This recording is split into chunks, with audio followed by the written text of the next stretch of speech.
अब एक दिन का किस्सा ऐसा है कि जो मैं अब सुनाने लगा हूं, ये जो आप बिल्कुल कंसंट्रेट मेरी तरफ रखेंगे कि रात के तकरीबन 3 बजे का टाइम है और 3 बजे के टाइम में चूंकि मिठाई है रात को ही बनाई जाती है, ठीक है, सुबह जब वो शॉप पे रखी जाएंगी तो उसके लिए मिठाई है रात को बनती है।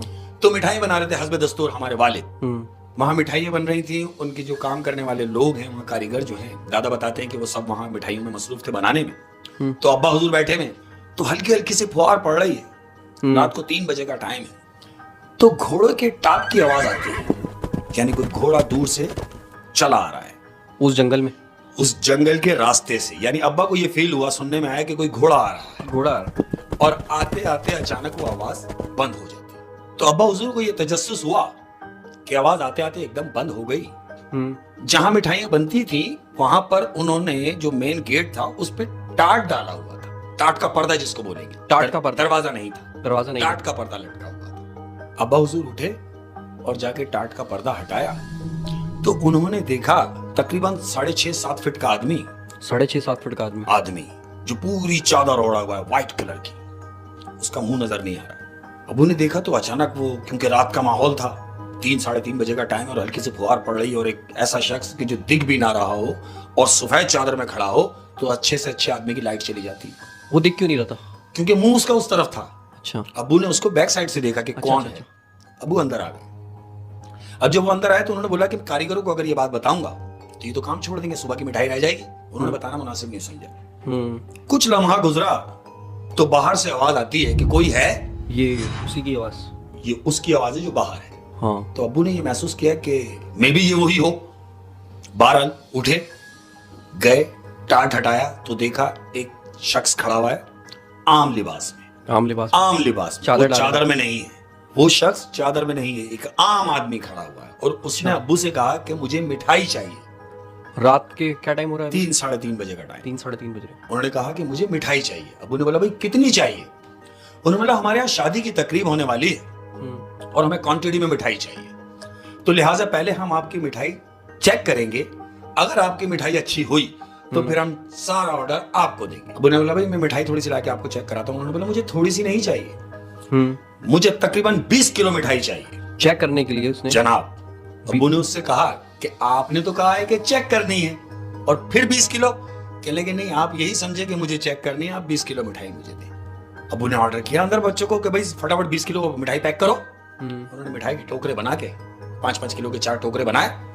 अब उस आदमी से पूछा जी आप गाड़ी लाए हैं, कहाँ रखनी है? उसने बोला कहीं आपको जहमत करने की जरूरत नहीं है, सिर्फ उठा के बाहर रखवा दें थड़े पर, क्योंकि दुकान के बाहर एक चबूतरा था थड़े टाइप का। तो उसने बोला कि ये मिठाई आप उठवा के उस थड़े पर रखवा दें बस। अब जब अब्बू ने जरा सा टाट हटाया है तो वो शख्स मिठाई ऐसे खा रहा था जैसे जिंदगी में पहली बार खा रहा, अकेला आदमी। वो मिठाई वो लेके नहीं गया, वहीं थड़े पे खा रहा है, वहीं खा रहा था। उन्होंने ये मंजर देखा कि एक अकेला आदमी और इतनी बुरी तरीके से मिठाई खा रहा है, तो उनको जरा सा खौफ हुआ और वो अंदर आ गए और उन्होंने आके सोचा कि यार ये तो लेके जाने वाला था, लेके क्यों नहीं गया? उसी लम्हे अब्बू बाहर गए तो वो आदमी वहां मौजूद नहीं था। टोकरे पड़े हुए थे। टोकरों के करीब जाके देखा तो वो टोकरे इस कदर साफ थे कि जैसे इसमें मिठाई थी ही नहीं। वो 20 किलो मिठाई वो शख्स अकेला खा गया। कितनी मिठाई? 20 किलो मिठाई जो उसने चेक करने के लिए ली थी। तो उसके बाद वो शख्स गया कहां से? वहां वो कहां गया? अब अब्बू ने ये सोचा कि ये टोकरे खाली छोड़ गया और मिठाई अकेला खा गया, ये था कौन? जरा देखा जाए। अब चूंकि बारिश के टाइम पे थोड़ी थोड़ी कीचड़ हो जाती है, हाँ, मट्टी में थोड़ी। उन्होंने बोला कि देखूं कि किस तरफ गया, निशान देखूं। तो जब निशान की तरफ गए हैं तो उसका एक पंजा, पांव का एक पैर, वो इतना बड़ा था कि समझ लें कि हमारे कोनी के बराबर आए उसका एक पांव, पंजा इतना बड़ा उसका एक पंजा था। जब उसके जाने के बाद आपके अब्बू ने ये सोचा कि ये किस तरफ गया, जंगल किस तरफ गया, जब उसके पैरों के निशान देखे, वो देखे तो वो जंगल की तरफ जा रहे हैं निशान, और वो निशान इतने बड़े हैं कि तकरीबन इतने बड़े उसके पांव, पंजा एक। वो एक पंजा देखा तो दूसरा पंजा हमारे इतनी दूर था कि हमारे कम से कम कुछ भी नहीं तो 25 से 30 कदम बनेंगे। उसका दूसरा पैर वहां था, 30 कदम के गैप पर, चौथा कदम तीसरा उसका उतने ही गैप पे था, यानी वो 4 कदम में अपने उस जंगल में इंटर हो चुका था, जंगल में चला गया। एक बात तो साबित है कि वो इंसान नहीं था। इंसान नहीं था, ये तो कंफर्म हो गया। अब्बू को डर लगा, फौरन अंदर आ गए। नेक्स्ट डे अब्बू ने दादा से जिक्र किया कि अब्बू मेरे साथ रात को ऐसा ऐसा हुआ है कि कोई शख्स आया, उसने मिठाई ली, थड़े पे रखी, 20 किलो मिठाई अकेला खा गया, और जब मैं उसको देखने के लिए गया तो मुझे नजर नहीं आया, लेकिन उसके पांव इतने बड़े थे कि मैं देख के खौफजदा हो गया और वो जंगल की तरफ गया। तो दादा ने उनसे कहा कि देखो बेटा, वो कोई इंसान नहीं था, वो यकीनन कोई जिन्नात था, क्योंकि जिन्नात मिठाई बड़े शौक से खाते हैं। हाँ, ये मैं बचपन में मैंने ये कहानियां सुनी है कि जिन्नात जो है मिठाई शौक से खाते हैं। ये दादा समझा रहे हैं अब्बू को, ये दादा समझा रहे हैं अब्बू को। जिन्नात मिठाई बड़े शौक से खाते हैं, और अगर उन्हें तुम्हारी मिठाई अच्छी लगी, और लगी वजह यह कि वो पूरी 20 किलो खा गया, इसका मतलब यह है कि मिठाई अच्छी थी, उसको पसंद आई, तो ये कभी भी आ सकते हैं। तो आप एक काम करो, बेहतर ये होगा कि आप वहां से वो दुकान बंद कर दो, क्योंकि दोनों सूरतें हो सकती हैं, या तो अच्छे में या बुरे में। तो अब हमारे साथ जरूरी ये नहीं था कि अच्छा ही हो जाए, हाँ, तो खुदा ना खास्ता बुरा होता तो बहुत बुरा होता। लेकिन आप एक ये भी बात देखें ना कि उस जिन ने कोई नुकसान नहीं पहुंचाया, कुछ नहीं पहुंचा। इसका मतलब वो अच्छे जिन्नात भी होते हैं और बुरे भी ये होते हैं। हम कैसे कह सकते हैं? उसकी वजह ये कि वो तो अकेला आया और खा के चला गया। अब ये तजस्सुस अब्बू के जहन में है, दादा कह रहे हैं कि ये फिर भी आ सकते हैं। हाँ। अब जब इन्होंने बोला कि फिर आ सकते हैं, तो देखी जाएगी, जैसे अभी देख ली गई। उसके जाने के बाद दुकान की चांदी हो गई। कैसे? यानी चांदी इस तरीके से हो गई कि जहां 50 ग्राहक आते थे, हाँ। वहां 100 आने लगे, जहां 5 मन बनती थी वहां 10 मन बनने लगी। मिठाई की इतनी कमी हो गई कि यानी शाम को मिठाई खत्म है। लेकिन आप बता रहे हैं कि वहां पे जंगल था। जंगल था। अब देखें कितनी मजे की बात है कि वो था जंगल, लेकिन उस जंगल में से मगरिब से पहले छोटे छोटे बच्चे, तकरीबन 15 से 20 छोटे छोटे बच्चे, वो मिठाई लेने आ रहे हैं जंगल से, और मिठाई लेके जंगल की तरफ जा रहे हैं। लेकिन वहां तो उनका घर नहीं है। अच्छा, जो ये जिन दुकान में आया था जी, इससे पहले ये बच्चे कभी नहीं आए? कभी नहीं आए, कभी नहीं। यानी उस जिन ने दुकान ढूंढी है पहले, ढूंढी है, और मिठाई फिर की इन तारीफ बच्चों की है, और फिर इन बच्चों को बताया, और फिर ये बच्चे मिठाई की दुकान पे मिठाई लेने के लिए हमारी दुकान से मिठाई लेके जा रहे हैं जंगल की तरफ। और ये बात वो दुकानदार जानता है। ये दुकानदार यानी अब्बू को इस बात का इल्म हो गया था कि ये जिन्नात है। वो इल्म ऐसे हुआ कि उस जंगल की तरफ तो कोई घर ही नहीं है, घर ही नहीं है, बच्चे वहीं जा रहे हैं। मगरिब के बाद कोई नहीं आ रहा। मगरिब के बाद कोई नहीं आ रहा, मगरिब के पहले पहले मिठाई खत्म हो जा रही है दुकान पर, यानी इस हद तक हो गया कि मिठाई खत्म हो चुकी है। वो पैसे देके जा रहे हैं, वो पैसे देके जा रहे हैं, जितनी मिठाई ले रहे हैं उतने पैसे दे रहे हैं। अब्बू ने ये सोचा कि ये जंगल की तरफ जा रहे हैं, वहां आबादी नहीं है, ये यकीनन जिन्नात के बच्चे हैं, ये भी कंफर्म हो। अब्बू ने फिर दादा से जिक्र किया कि ये देखें वहां से छोटे छोटे बच्चे आ रहे हैं।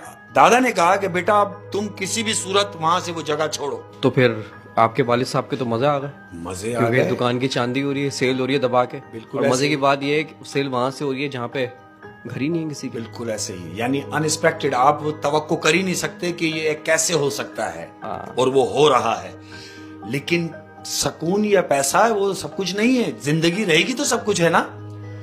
अब्बू ने दादा से जिक्र किया कि जंगल से बच्चे आ रहे हैं, 8-10 बच्चे आ रहे हैं और मिठाई ले रहे हैं और जंगल की तरफ जा रहे हैं। तो दादा ने उनसे कहा कि सुनो बेटा, अब तुम किसी भी सूरत ये शॉप बंद कर दो। क्यों? क्यों? क्योंकि तुम्हारी मिठाई उन्हें पसंद आ गई। नहीं, अगर पैसे भी आ रहे हैं तो फिर क्यों बंद कर रहे हैं दुकान? क्यों मेरा बंद नहीं कर? मिसाल के तौर पर, खुदा ना खास्ता किसी वजह से अगर किसी दिन मिठाई नहीं बनती है और उनको अगर चाहिए होगी, तो फिर क्या करेंगे? वो कुछ नुकसान पहुंचाएंगे, कुछ भी कर सकते हैं। अब मैं वहीं से आ रहा हूं कि जब शॉप बंद करने का अब्बू ने जहन बनाया कि हाँ, अब्बू के यार मेरा बाप सही बोल रहा है कि खुदा ना खास्ता अगर मुझे नुकसान पहुंचाए तो क्या होगा, कि ठीक है अब हम इसी मंथ ये काम करते हैं और कोशिश करके कि बंद कर देंगे। अब रात का टाइम है, तकरीबन 12 साढ़े 12 बजे का टाइम है, दुकान में बैठे हुए, अंदर मिठाइयाँ बन रही हैं, अब्बू बैठे हुए कुर्सी पे। तो जहां मिठाइयाँ बनने के बाद अंदर रूम में रखा दी जाती थी, यानी स्टोर में। स्टोर में जहाँ मिठाइयाँ स्टॉक होती हैं। स्टॉक होती है, मिठाइयाँ बन गई, उठाई, अंदर स्टोर में जाके रख दीजिए, स्टॉक हो रही। 12 साढ़े 12 बजे के टाइम अंदर से कोई चीज गिरने की आवाज आती है।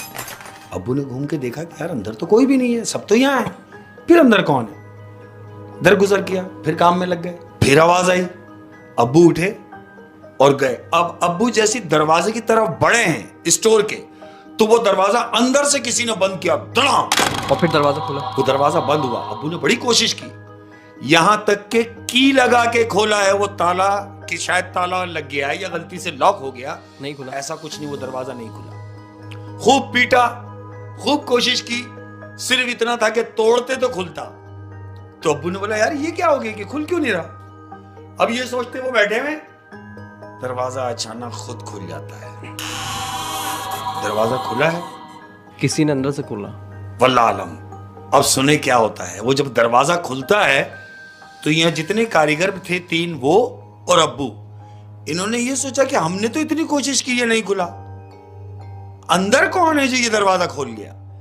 ये इसी तजस्सुस में दरवाजे की तरफ बढ़े हैं और जैसे ही थोड़ा सा करीब गए हैं तो अंदर क्या देखते हैं कि कोई सफेद कपड़े में बुर्राक शख्स बैठा हुआ मिठाई खा रहा है। अब जो ये मिठाई खाता हुआ इन्होंने देखा तो अब्बू की चीख निकल गई और अब्बू भागे और भाग के वहीं गिरे सहन में। उसका हुलिया कैसा था, जो उसका चेहरा वगैरह भी कुछ नहीं, बिल्कुल सफेद बताया अब्बू ने कि वो बिल्कुल बुर्राक कपड़े पहना हुआ है सफेद कलर के, उसका चेहरा भी नहीं नजर आया, सिर्फ मिठाई खा रहा है वो, नीचे मुंह है उसका।